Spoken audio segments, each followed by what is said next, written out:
the chair of the Buncombe County Board of Commissioners.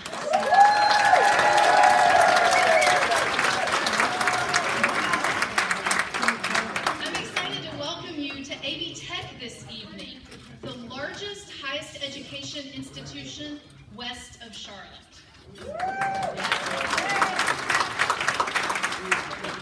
I am here to kick off this evening's events and tell you a little bit about how the evening is going to work.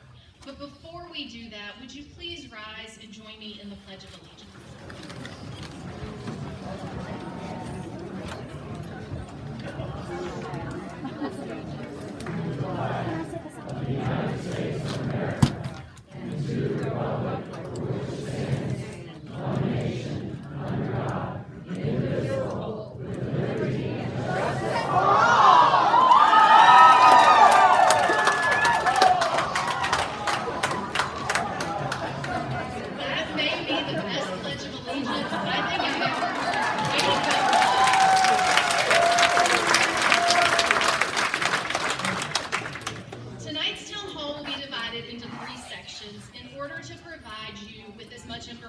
As possible, answer your questions, and hear your comments.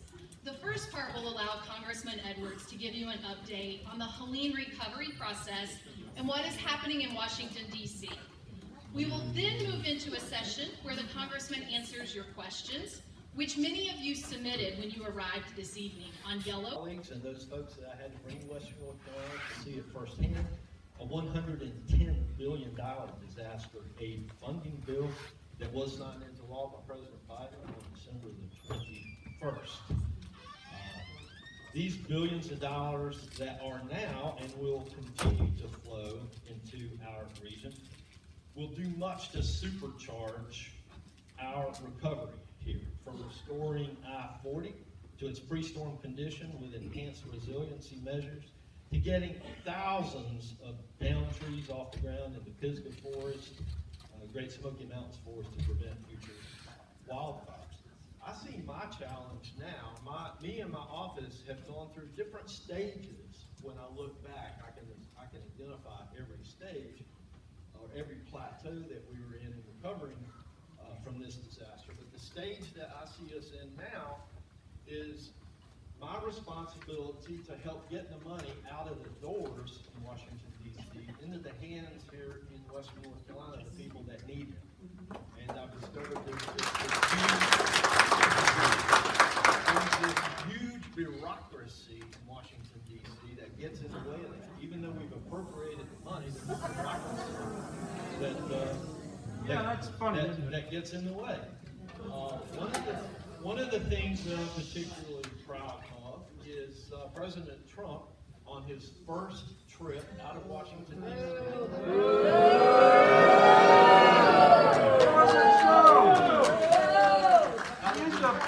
What'd you do last week? The first time he left Washington, D.C. was coming right here to Western North Carolina to keep his promise that he made here in Western North Carolina to not allow us to be forgotten.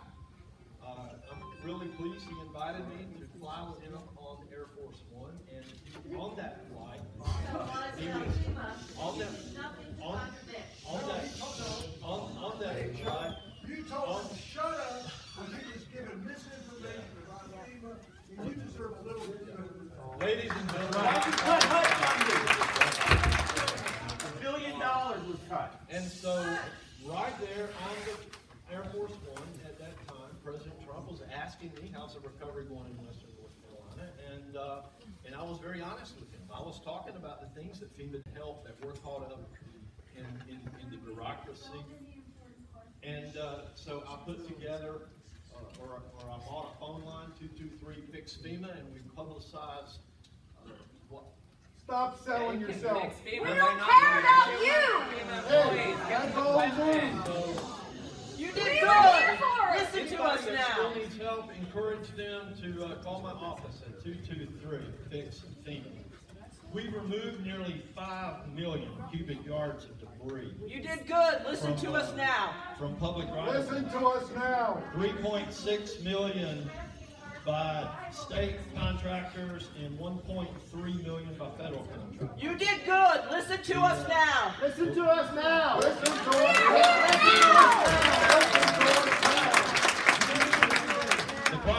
property debris removal mission in Buncombe County has seen 450 parcels completed and work is underway. Oh, boy. You did good. Listen to us now. 157,000 families have received FEMA assistance to recover from the storm, totaling nearly $400 million, and $405 million so far has been obligated to local communities to help with the cost. 6,230 families have received $18.3 million in repair and replacement of private access roads and bridges. And as of last week, North Carolina DOT has reopened over 1,300 roads that were closed due to the storm. You did good. Listen to us now. Listen to us now. Listen to us now. Listen to us now. Quiet, let him speak. We heard it. We know what he said. The American people sent President Trump back to the White House and Republican majority.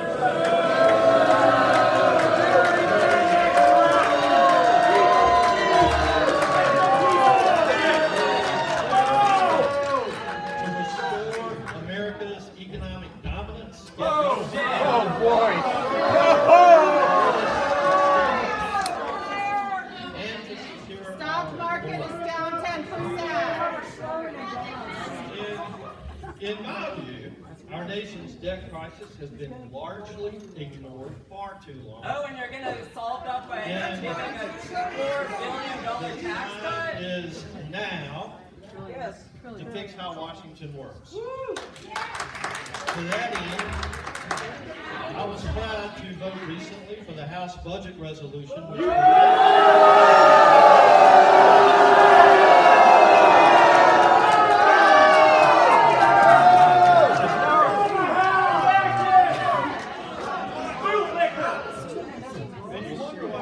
Do you support Ukraine? Nobody tells the truth.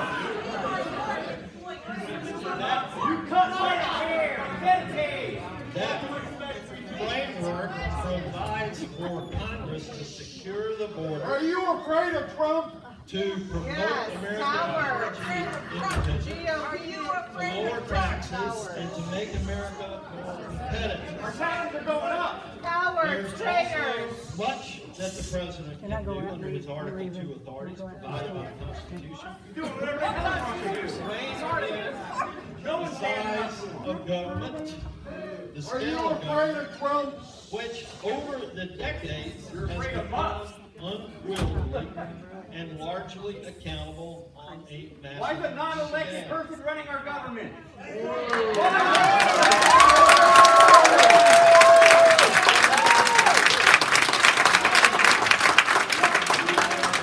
Not allowed to cut our jobs, take our money. Cowards. That is your job Do your to job. fund our Stand up problems. to Trump. Do Don't take your my job. that you were sent there to do. To represent us all. Just let him speak. You have nothing to say, but lie. You're lying. I'm a veteran and you don't give a fuck about me. That's right. Shut the fuck up.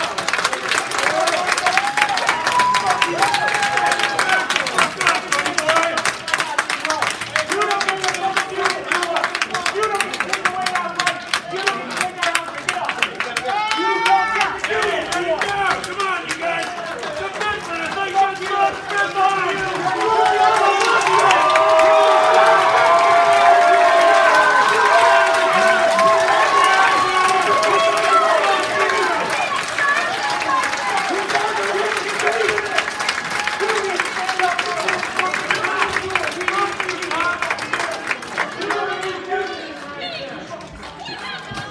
So to be clear, I deeply value the contributions that Just to be families clear, make you're full of shit and you're not fucking telling the truth and you're not listening to us. It's Please listen.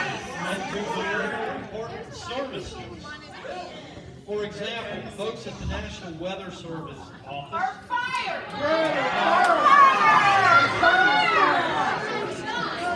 critical and timely warnings ahead ahead of Helene's destruction in western Oklahoma. And what happens next time? Potentially thousands of lives in the process.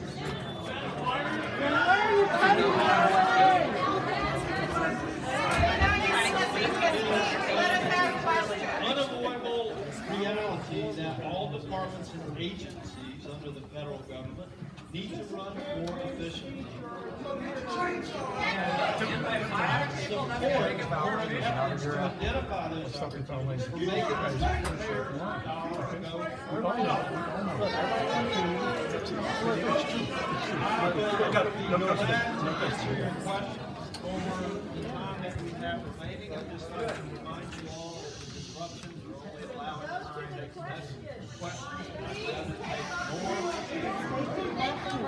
And I encourage you, if we can't get on to all of your questions tonight, to go onto my website, www.edwardsstatehouse.gov, complete the form there,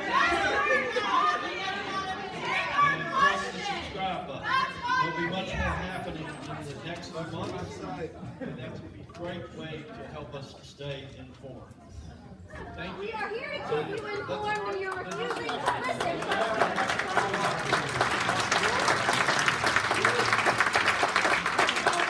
Thank you.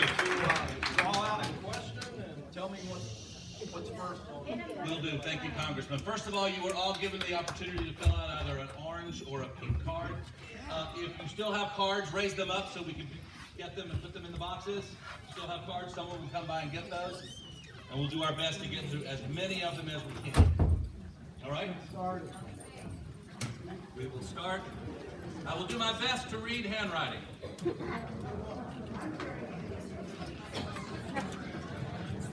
Mary from zip code 28801. What do you plan to do to make sure North Carolina does not get taken over by dictatorship and fascism?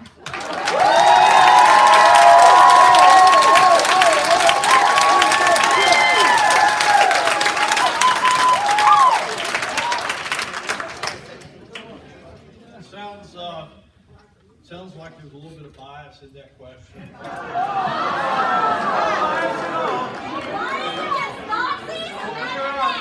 But to be quite honest with you, we have a constitution.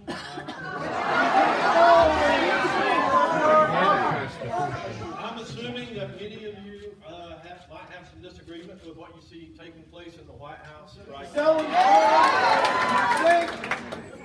But I think we also have to realize that what we see President Trump doing is exactly what President Trump said he was going to do. That's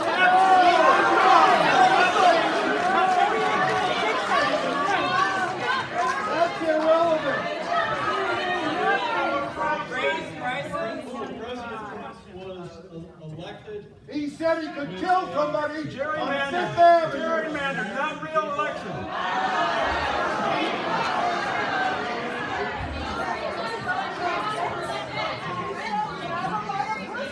So my goal is, in everything I do, to support the agenda that the American people sent me, President Trump.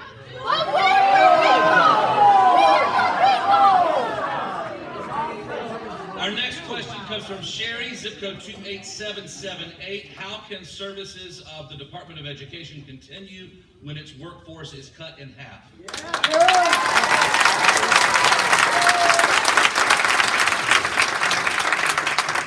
For those of you who are extremely concerned about the Constitution, let's drop back and realize that the Department of Education is not mentioned in our U.S. We're still concerned about the Constitution.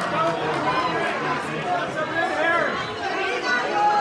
Chop, chop. It was created by Congress.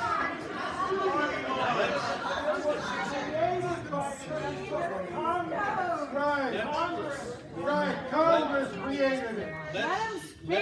Let's keep in mind that the general purpose of government is to make decisions closest to the people that we represent.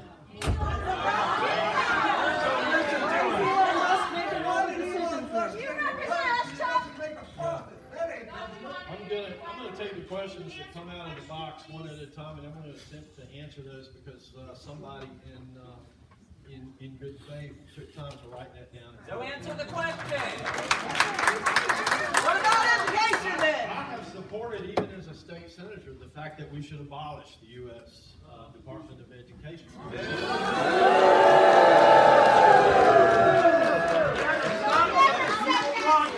It would be.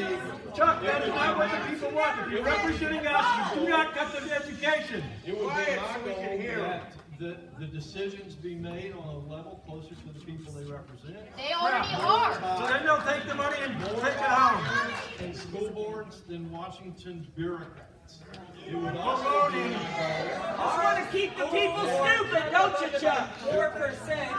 How is funding the education department going to help our schools? That we would get to the point that block grants would be sent from Washington D.C. to the states to make those decisions, and that ultimately we would lower federal taxes by an amount commensurate to the same, so that folks weren't spending as much money as they are right now. What's more important than That's the way the Constitution Our next is written, question Chuck. is from Polly from a 288 zip code area. What are you doing to ensure the protection of our Social Security benefits?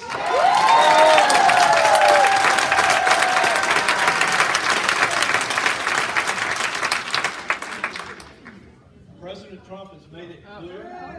You, Chuck Edwards, you! So now you want to hear a question about me. I'm not going to vote to dissolve your Social Security. I'm not looking to. You did already.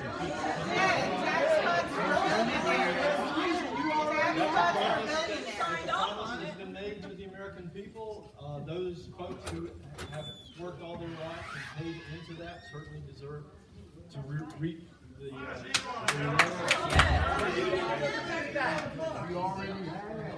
Our next question is from Aaron, 28721 zip code. How do you justify cuts to staff of the VA helping veterans, especially those?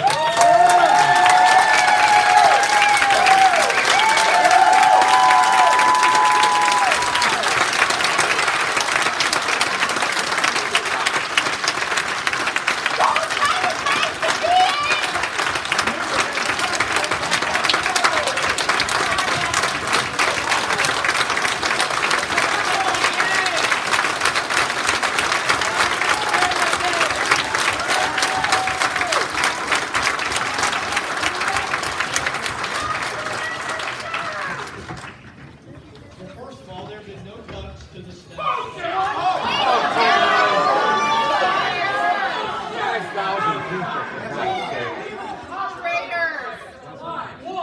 The information that you have received. That's a lot! Right! We need proof. There was Don't a lie. leaked memo. You are lying. There were some folks looking at the efficiency of the VA. It is not President Trump, nor Congress, nor even Elon Musk's intent.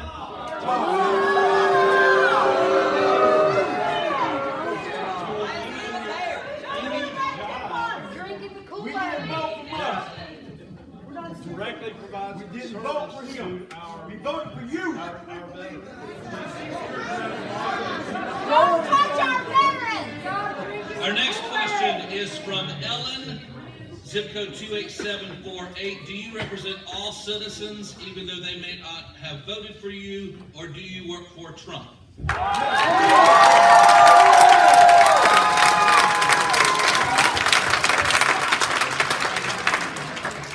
I represent all the citizens. Prove it. So let's be real. We have some differing Prove it. opinions here. We have lies and we have the truth. Every opinion that You stand with liars or truth people? possibly align with everyone's opinion. What my job is to People are sick of Trump and Musk. Is that why you split Asheville up? Your job is next. that I would use when I went to Washington D.C. and help make the decisions that cover the needs of more of the folks. No one. You're covering no one's needs with what Washington. Y'all are taking our jobs. Our next question is from Gene, zip code 28745. It looks like, will the foresters who were fired be rehired to clean up the storm debris?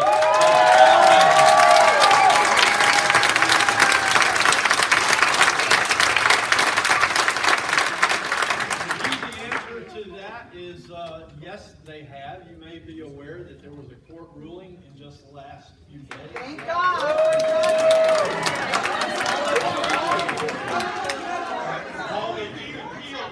That all of those probationary employees be reinstated for at least 45 days.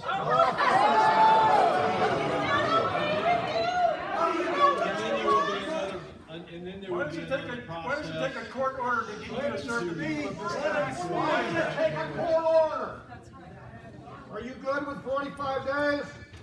No. 45 days? Does that make your heart happy? I feel like this is not productive. That's because we're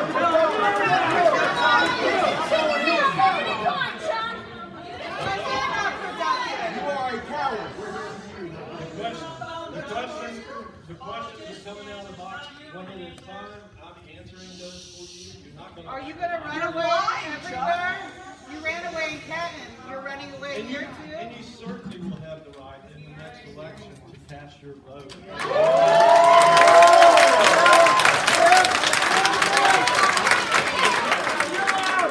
there is a next election. The next question comes from Teresa, zip code 28753. Get through this. Doge is cutting everything but must contracts. Are you willing to fire 25% of your staff like he's doing to others? He's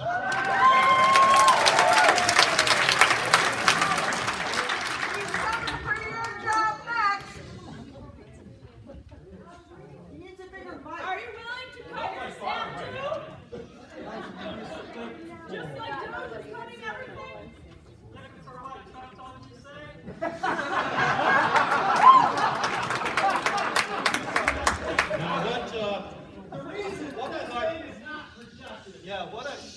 What I'd like to share with you is exactly what's taking place with Doge right now. Our government officials, You heard the lie. is being looked at in a way like never before. You're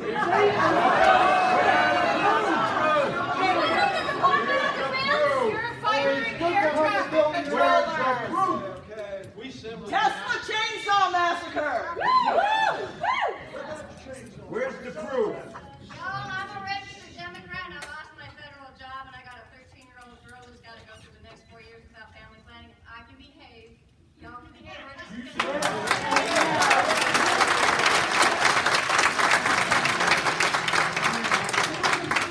We're done behaving. So, But we won't get anywhere by staying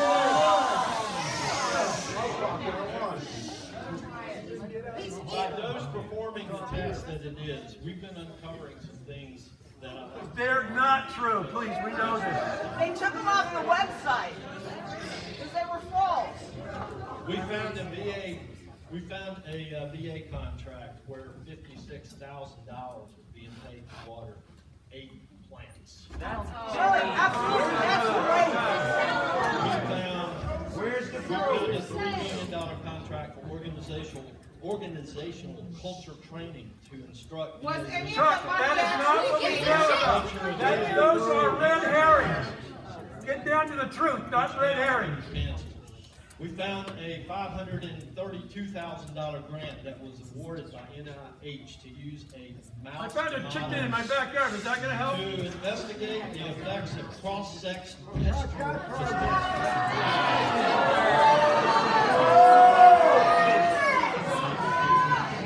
We found a $3.5 million consulting contract for larval fish monitoring at the Bureau of Reclamation.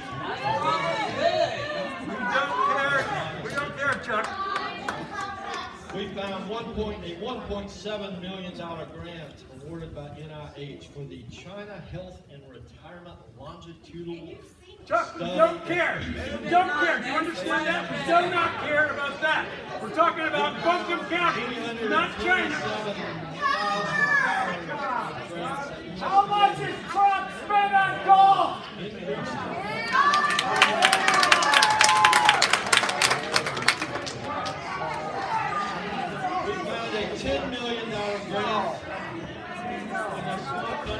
Africa for voluntary medical male circumcision.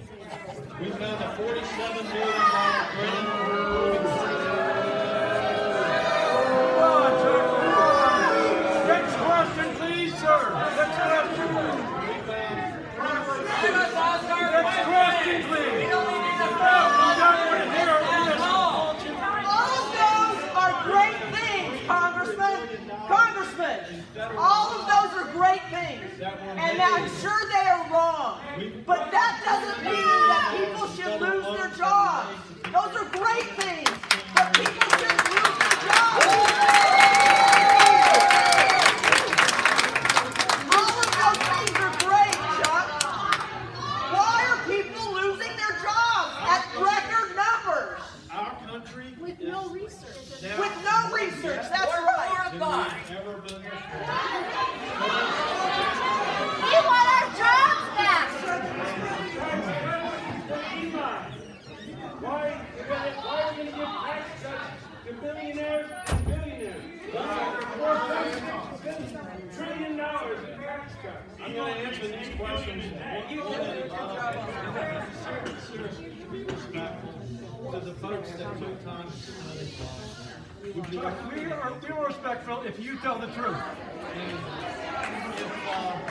if you don't like the answer, that's If you don't like the answer, let them be paid, all right? He's not in line.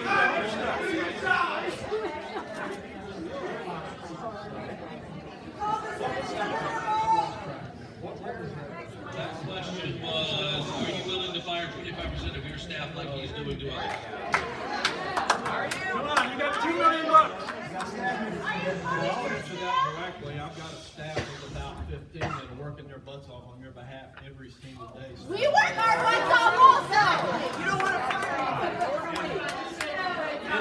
and without them, we would not have been able to address the recovery report. Exactly. Let people do their job. Let other people do their jobs too, Chuck.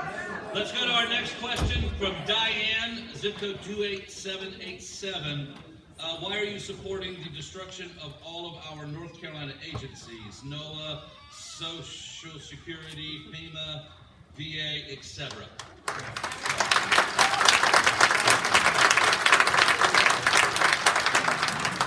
I think we have to look for efficiency in every single government agency that's Louder. Use the microphone.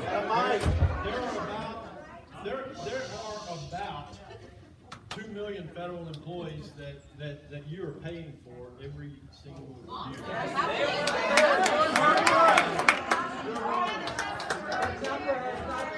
Government has grown exponentially since the pandemic. I believe that we That's the right way to do it. That's a lie.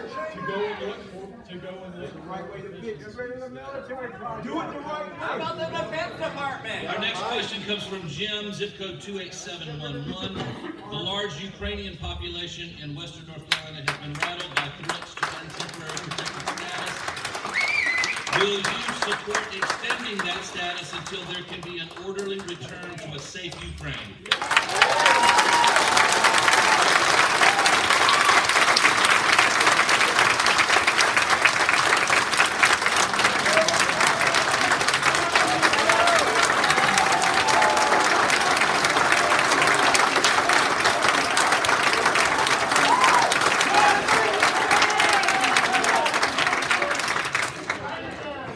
All right, from Loretta, zip code 288.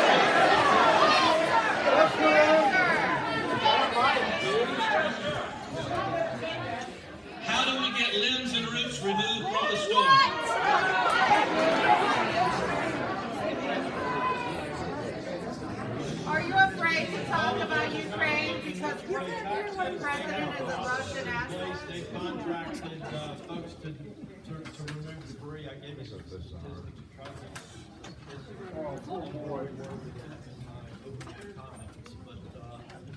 we've already removed several debris. Can't hear you. You can't. Get a mic.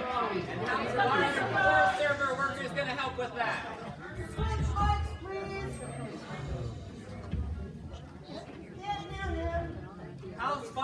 front of the Department of Natural Resources gonna help with that? Get behind the podium and we can hear you. The next question, Rich 28739, do you feel secure in what you have voted for and why?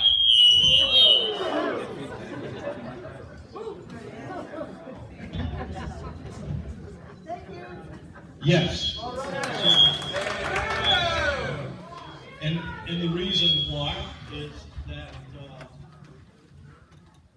I was very clear in what my views were when I was elected to go to Washington, D.C. in limited government, in lower taxes, in secure America, in a secure border, in trying to provide opportunities for the younger generations, trying to save our taxpayers dollars, and trying to create communities that are safe, protect younger and people trying and to protect this planet. lower regulations that are adding to the inflation that you've been experiencing, and endless others. How the tariffs gonna help with that? Let's go right ahead. Our next question is from Lynn 28787. Let's get down to the question. How do you intend to support our active duty military members and family who are stationed overseas? The continuing resolution that I voted on Tuesday night, for example, bolsters our military spending. It gives the largest raises to the general officers in the history of the United States. I certainly support Secretary Hegseth's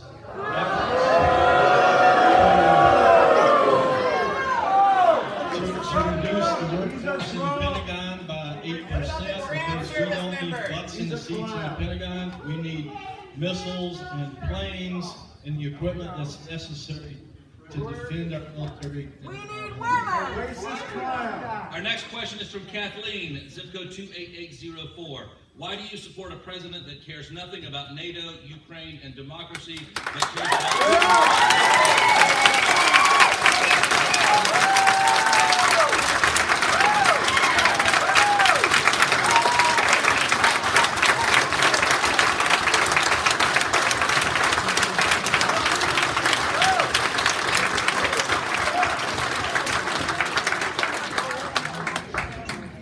Actually, I believe that the president is very supportive of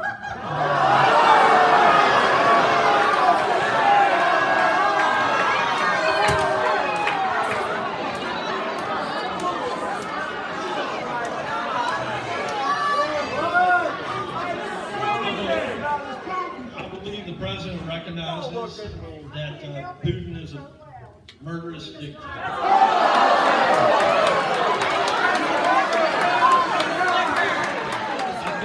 Just yesterday, he told the world that he believes that we need to increase our sanctions against Russia and probably enforce the ones that are already in place.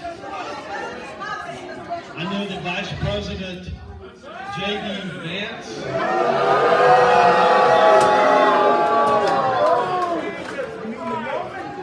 about a month ago suggested that if Putin not come to the table for a peace treaty, that he may be facing American soldiers over in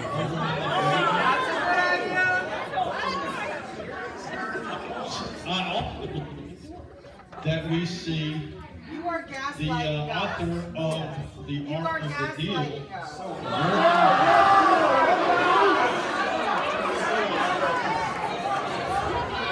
working his magic to try to create a situation where folks will come to the negotiating table that might not otherwise do that. Our next question from Jordan, zip code 28754, along the same lines. Congressman, will you stand up for Ukraine funding and protection?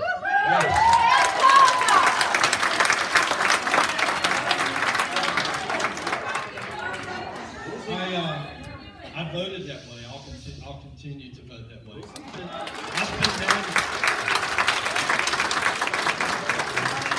I spent days in Ukraine. I had bombs falling over my head, fired on Kiev from Who started the war? missiles coming back to head into Destiny. I had an opportunity to look into the weeping eyes of widows that had lost their sons and husbands from the invasion of Ukraine. And I came back committed that we cannot stand idly by and watch the type of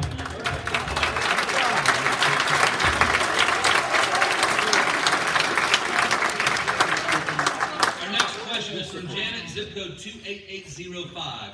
Detail 5 things you've done this week to protect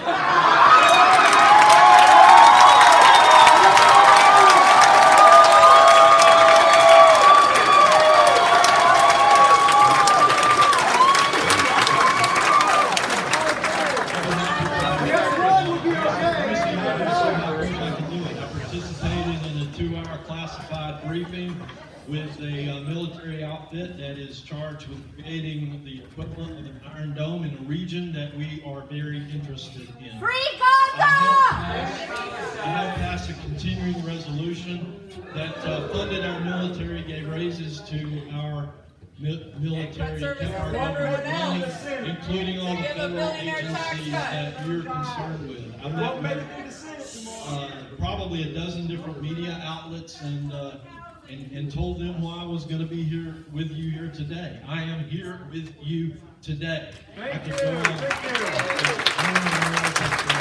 up in Conference, not real difficult. So. Our next question is from Claire. Zip code 28715.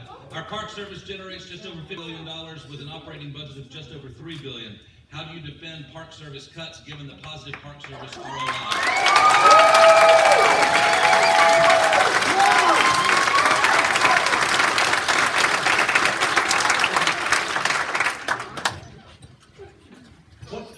What my job is to listen to the information that I hear coming out of the administration, and then to look at how that might be affecting our district, and then go back to that administration and make a case for why some of those changes might not be in the best interest of NC-11. And I've done that over and over and over again, and I'll continue to do that.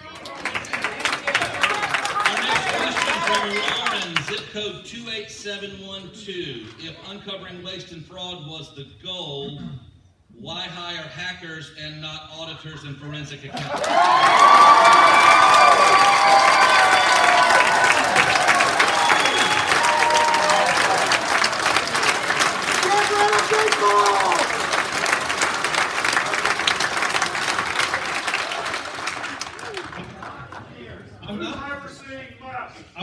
I'm not sure I understand the total premise of the question. I'm going to take a stand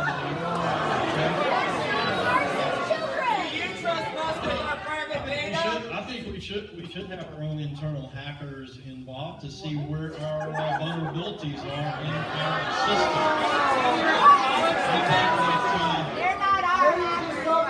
I think that we do have forensic accountants and experts at comparing databases. You know, really,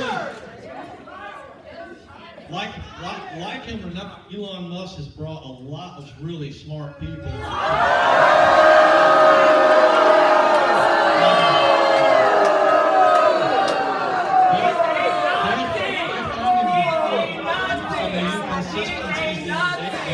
And realizing where we do not cross-reference files such as death certificates and social security. If forensic accounting is what you want, that's exactly what you see playing out. Our next question comes from Blaze, zip code 28804. Why do you support Trump's destructive and disastrous trade war?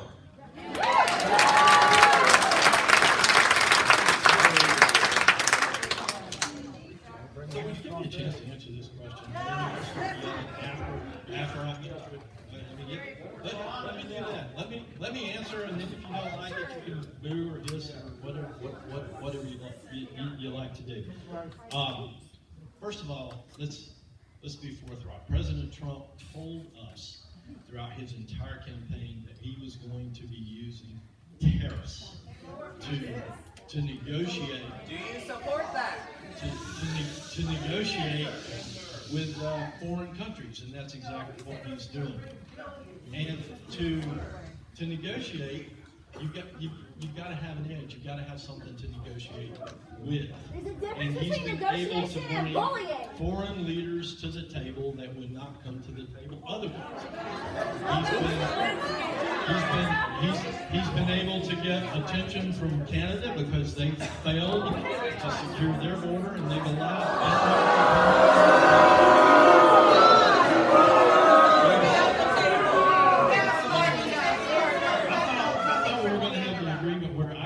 answer, and then you got to yell at me. No, I'm not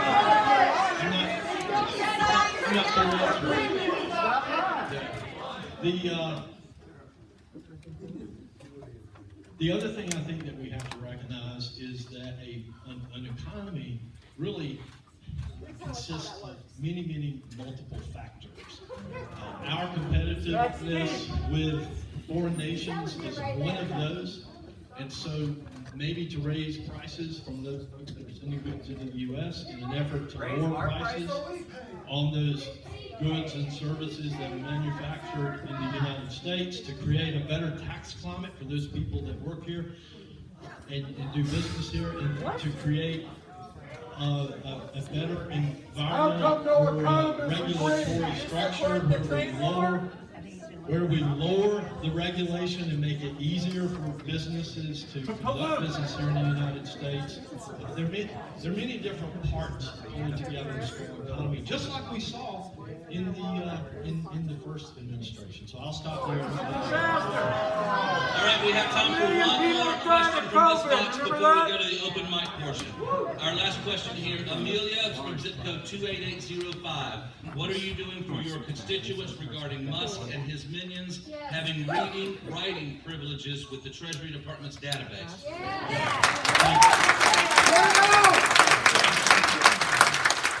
So can I answer this one also more than Elon Musk? That is not true, Chuck. Because the reality is, even before President Trump was elected, there were people working inside these agencies that had access, that were required access to the information. You should also know that those employees and folks that served with Doge have gone through the same exact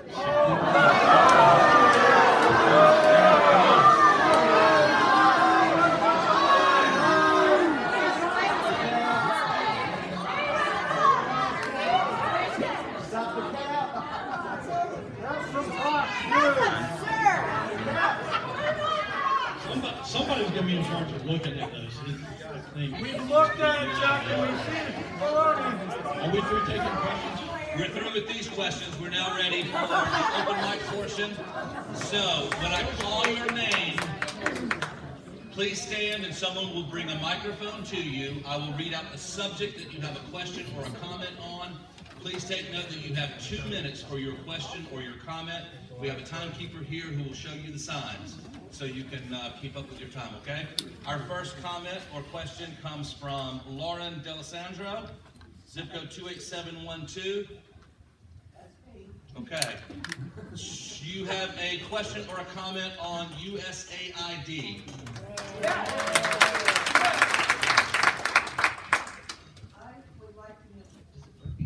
Okay. I'd like to know why they would possibly cancel everything for USAID when the food and the supplies were right there, and the prices, the money that they had was paying for services that had already been provided. And they left people in the countries they were with no notice and no help to get back to the United States. That's right. What kind of person does that? That's right.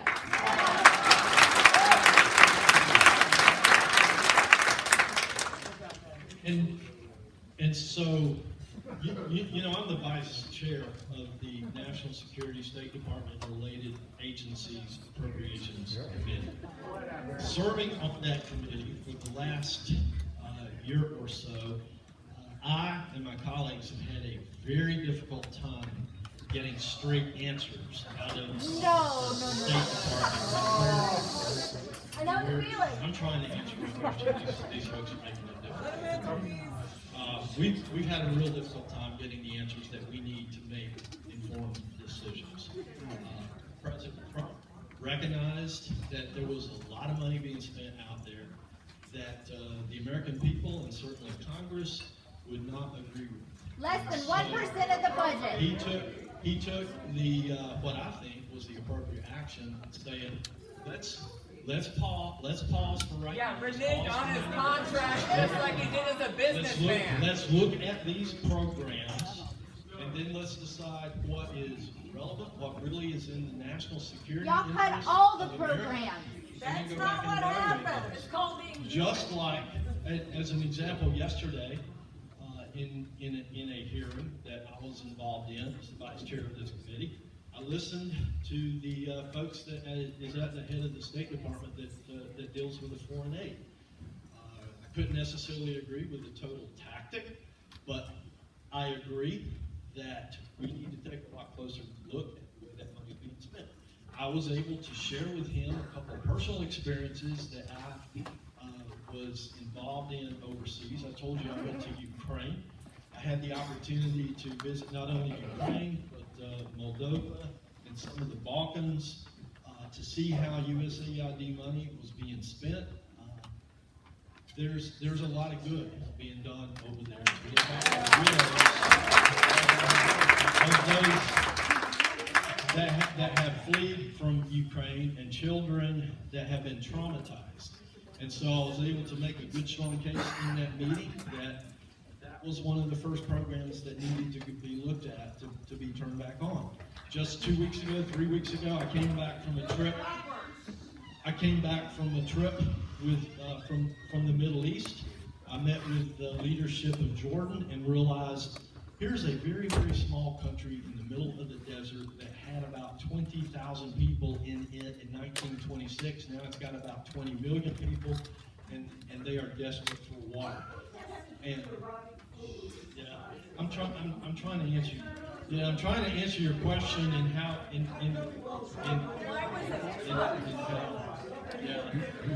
I think I answered that question. There's a lot of things going on that taxpayers would not agree with, and now it's partly my job and my colleagues' job on appropriations to go back and recognize where the money was being spent that our taxpayers would agree with. All right, our next comment or question comes from, I believe this is Mirva Price. Mira Price from zip code 28800 regarding budget cuts.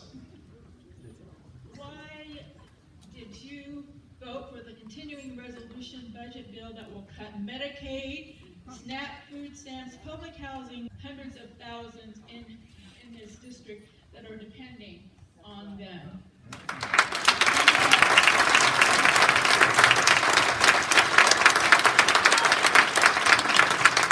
With all due respect, I don't think you've read that bill because that bill didn't cut any of the things that you just suggested.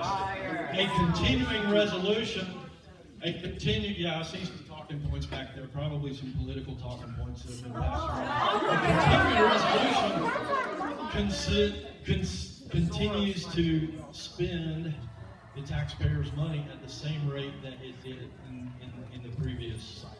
So this continuing resolution did nothing to cut those things that you're suggesting. Our next question comes from Ed Zaron, Z-A-R-O-N, Z-A-S-O-N. Ed over here. And this is regarding the annexation of Canada and Greenland.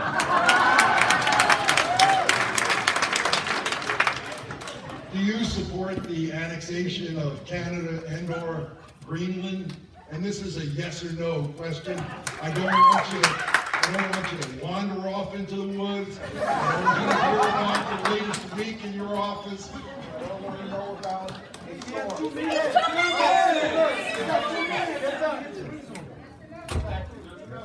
Okay, so I'm trying to get your opinion on this as a yes or no. Do you support Trump on annexing Canada or Greenland? And do you like the way he treats the Premier or the President of Canada, calling him governor? Is that the way you do as a diplomat? Is that the way the United States should act to our closest neighbors? And I've still got a little more time. Do you enjoy the way he's tried to extort minerals from the Ukraine? Do you like bullying people that need your help? Do you go for kicking the guy when he's down? Do you support Trump in these things? This is a yes or no. Yeses and no's in there. Let me answer the first one. And then there was one that really stuck out that I'd like to also answer. I believe your first question that you wanted yes or no is, do I support annexing Greenland and Canada? The short answer to that is no. There was another question in there. I think it was, do I support a deal, I'm going to paraphrase it a little bit, a deal with Ukraine in obtaining minerals and helping the United States taxpayer recoup the $140 billion or so that he sent. The answer is yes, I do support.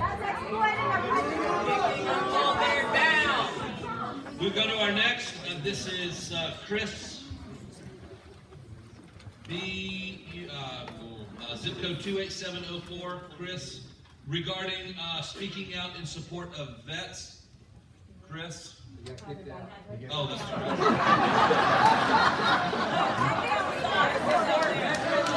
His question was.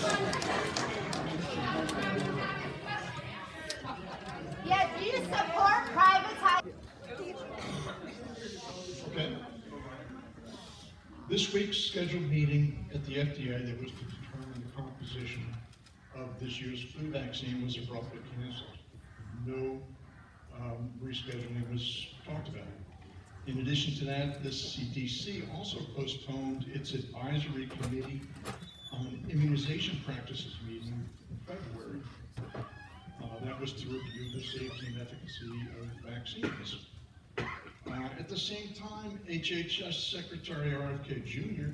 is still out there spreading doubt about the usefulness of vaccines in disease prevention. Does any of this concern you? And what do you plan to do about it?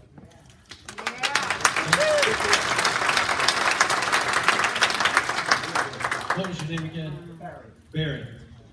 Barry, with all due respect, I'm not aware of any meetings that were canceled. That's your job. I do think that there is a place for vaccines. I saw an article written on Secretary Kennedy probably just this morning where he was encouraging folks to make their decision about the measles vaccines. Two people died of measles. I think it's up to all of us. And yeah, I've had my measles vaccine and many others. So I think we should be able to make our own minds.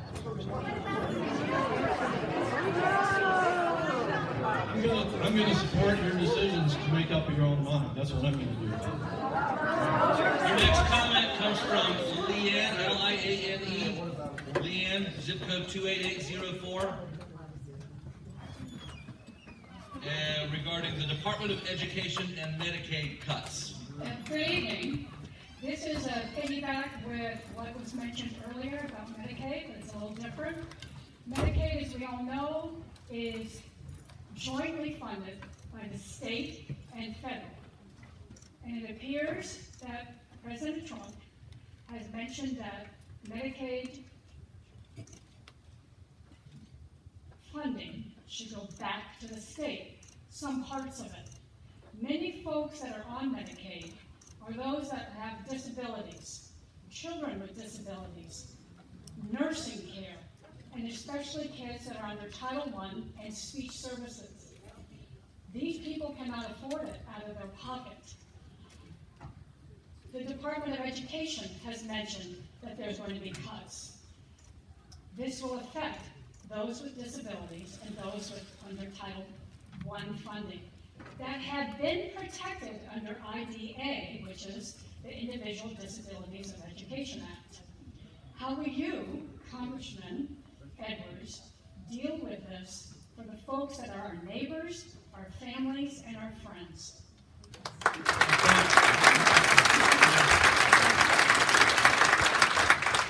And I appreciate that question. I think that I've been very clear. I do support the abolishment of the Department of Education.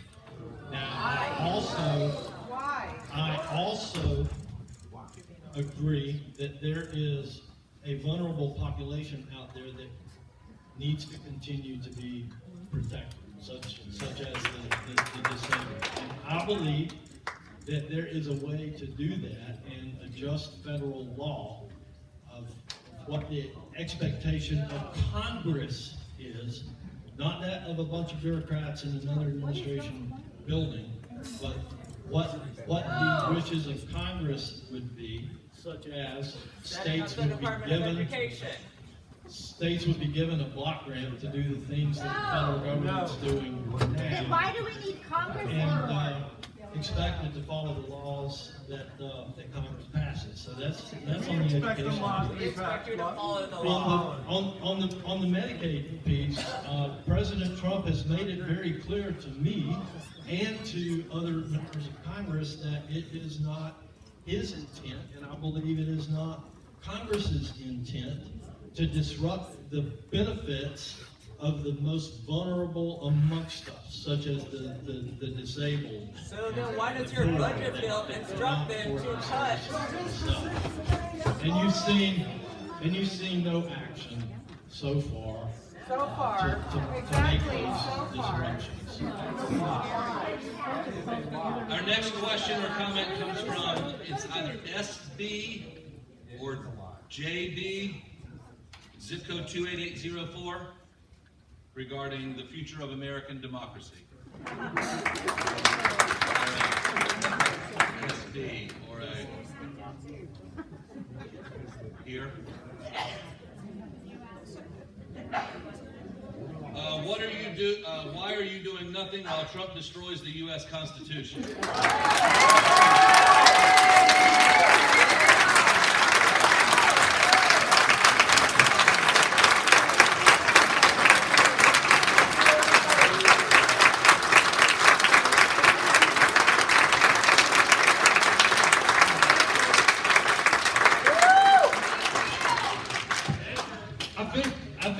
I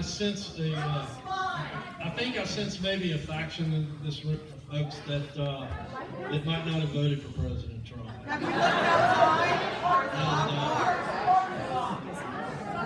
And I'll say that I happen to believe very much that President Trump supports our Constitution.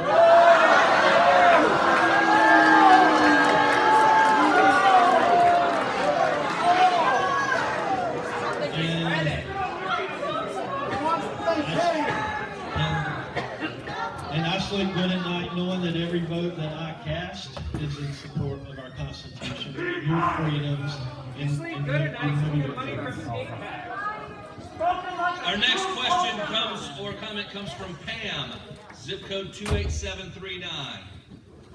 Pam, regarding the role of Congress.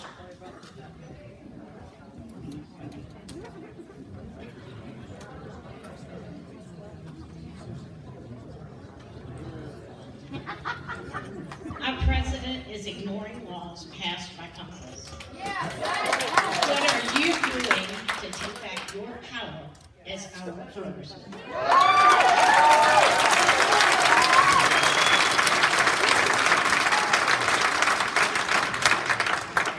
Pam, I'm not sure that I agree with you on the premise of your question. But what I hear a lot is, what I hear from a lot of folks folks is they disagree with some of the cost savings that are being put in.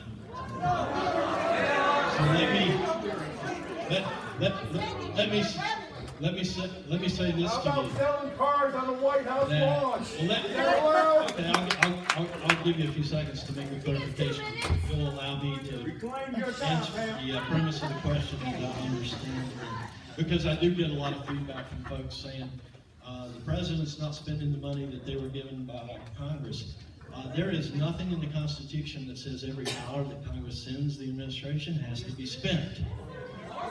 There is, Well, we can't spend it on other things. it is very clear that those funds, in order to be respent in any other way, have to be rescinded by Congress. And so we're allowing the administration that we have right now to conduct its work. And then Congress will go back and look at those various cost-saving ideas and decide what, if anything, and I feel pretty sure we'll find some things, some costs, there's some money out there that we want to rescind. To fund That's billionaire my tax interpretation of the cuts? question, because I hear so many people ask it. But if you want to clarify, I'll give you a few seconds to do that. Congress approved the IG Act in the 80s, and the IG has, as a former federal employee of an IG, those group, they already have investigators and auditors to investigate. Those people that are in charge of those agencies were fired without their 30-day notice, as Congress mandated. Agencies created by Congress and mandated by Congress are having employees fired and shuttered without Congress saying anything or doing anything. Money that has been approved by Congress to pay for grain from Iowa and Kansas was approved and paid for, shipped, sitting there, waiting to be delivered, and it was pulled back by the administration. These are things that Congress has approved. Congress controls the purse. You hold the pocketbook. You create the agencies. You make the laws. I've got a question,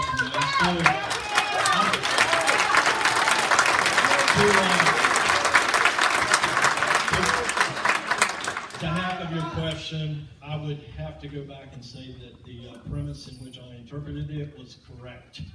That Congress appropriates money, we do have the power of the purse. There's nothing in the Constitution that says the president has to spend every single dollar of it.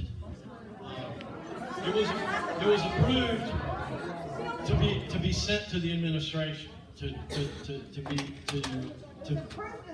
be dispersed under the control of the president. The second premise of your question was that there were agencies created by Congress, and those are still in place. No agency has been dissolved as of yet. That is unconstitutional. Our next question is from Keith, zip code 28712. Keith, regarding Ukrainian parolees. So, in 2022, I sponsored a family of 3, and when they arrived, Mom was pregnant, so she had a baby at Mission Hospital. She's 3 now, and like some of the others have said, there's humanitarian parolee status, and also the temporary protected status, which my family has. They have the humanitarian parolee status and the temporary protected status. And there's talk about revoking them. Yes. So it makes me very nervous that my family could be deported. So I'm asking for your help to make sure those statuses are not revoked.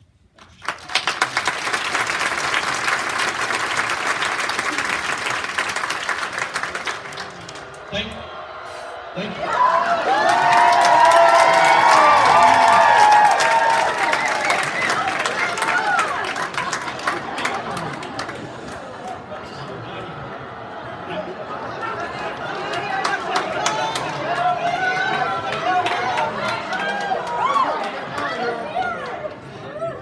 very much appreciate the detailed question presented in such a civil manner. What I can promise you is that Madeline here has got your concern, and we'll be back in touch with you. There's probably more you know that I can learn from you. So, thank you. Next comment comes from Michael, zip code 28806. Michael? That's me. Over here. And this is a comment or question regarding Medicaid and Medicare. He's got the microphone. Do you have it pulled up? Michael, you gotta come over here. I can give it. Here.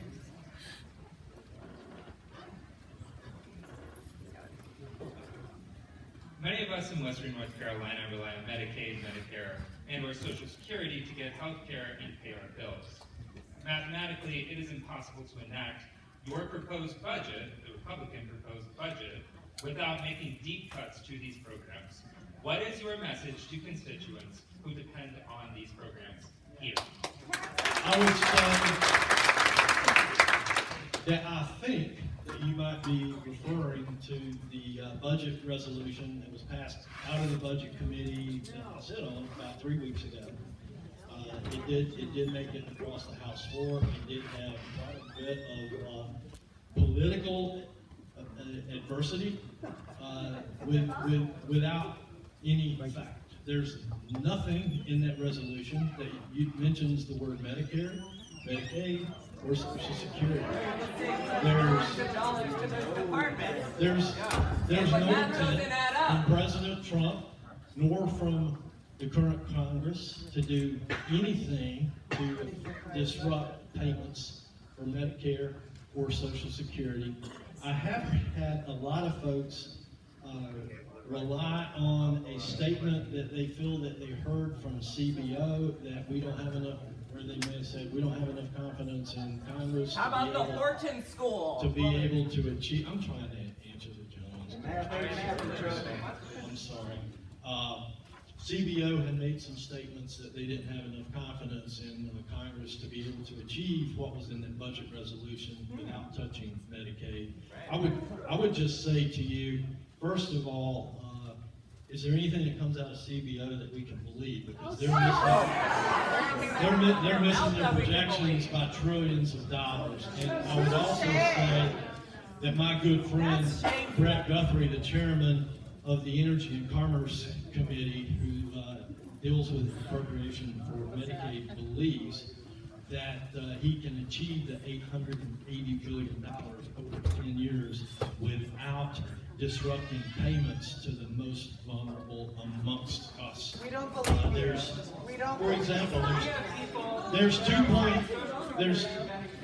have been on unemployment because of Hurricane Helene. That's right. And now you're laying off thousands of federal workers. That's right. Which Yes, you're then that's having to right. compete with to get jobs. No, I lost mine. And so now I want to go back to the Medicaid question. There have been $2.6 trillion in improper payments over the last 10 years. That is a small percentage.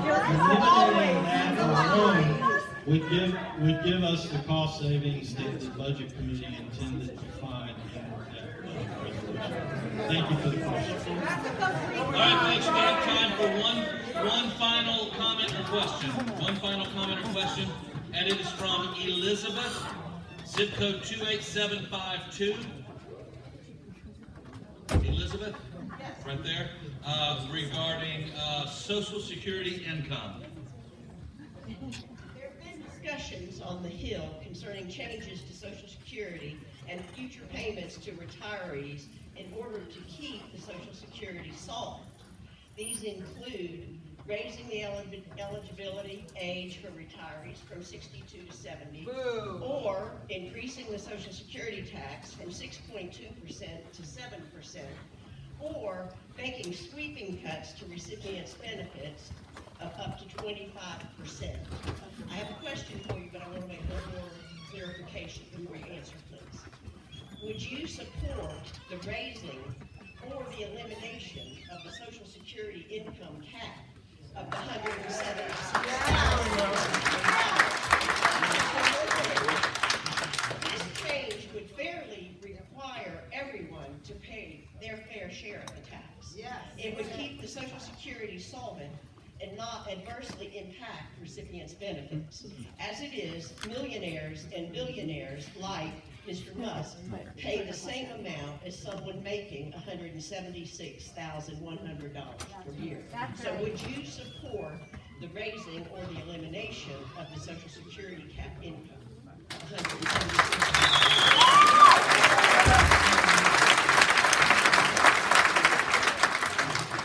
I've not seen any bill like that before me yet. What I can tell you with all sincerity is the issue of Social Security solvency is one of extreme importance to myself and all of my other colleagues in Congress, and we're committed to not touching the benefits of anyone that is already in the program and reaping the promises that they have been made. The reality is we have to look at every possibility so that we can, continue to keep those promises. And I believe that the people that sent me to Washington, D.C. want me to make the most informed decision possible. And that I can commit to you.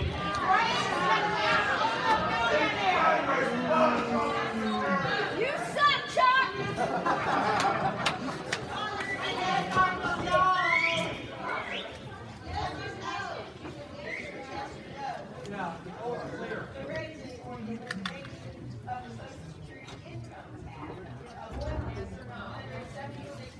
Yes or no? You know, I'm gonna promise you, I'm gonna look at the options that we have to keep Free Palestine! Hey, this has been fun.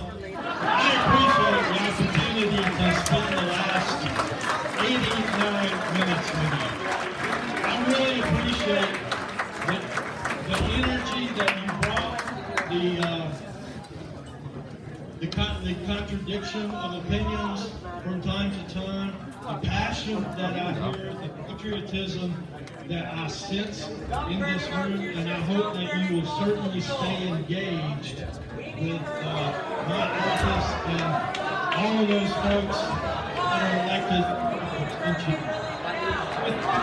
God bless you all.